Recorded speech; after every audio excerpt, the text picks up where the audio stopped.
Hello everyone, আশা করি আপনারা সকলে খুব ভালো আছেন। রথের মেলায় যাওয়ার কিছু মুহূর্তই আপনাদের সাথে শেয়ার করছি। রথ পুজোর সারাদিনের ব্লগ তো আপনারা অবশ্যই দেখেছেন, আর তারপরে রাত্রিবেলায় কী করলাম সেটাই আপনাদের সাথে শেয়ার করছি। আর এখানে দেখতেই পেলেন আমার বাবান সোনার মিকি কী দুষ্টুমিটাই না করছে। আর তারপরে এখানে রেডি হয়ে গিয়েছিলাম আমিও, যেহেতু রথের মেলা বলে কথা। প্রতি বছরের মতো এই বছরও আমরা নাগেরবাজার চলে গেলাম। আমার বাড়ির থেকে যদিও 5 মিনিটের রাস্তা।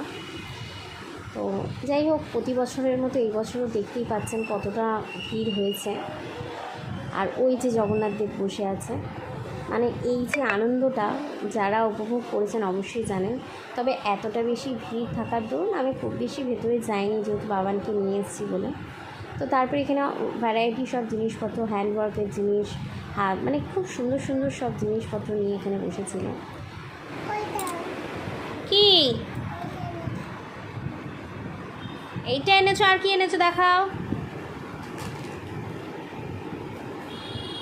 এটাও একটা ফ্যান, তাই তো? আর এইটা একটা খেলনা, তাই তো? হ্যাপি তুমি? কতটা? যেখানে যাবে সেখান দিয়েই ফ্যান আনবে। তারপর তো দেখতে পেলেন মেলার থেকে ফিরে এসে বাবান শোনা কথা শুনতেই পেলেন। ও যেখানেই যাক না কেন ওর ফ্যান চাই। ওর খেলনা বলতে সারা ঘর ভর্তি ফ্যান, আর কোনো সেরকম খেলনাই নেই বলতে পারেন।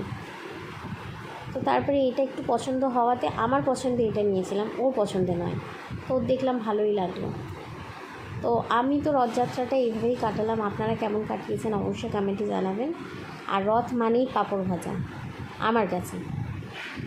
তো ভিডিওটা আপনাদের কেমন লাগলো অবশ্যই জানাবেন। ভিডিওটা ভালো লাগলে লাইক, শেয়ার অ্যান্ড সাবস্ক্রাইব করবেন।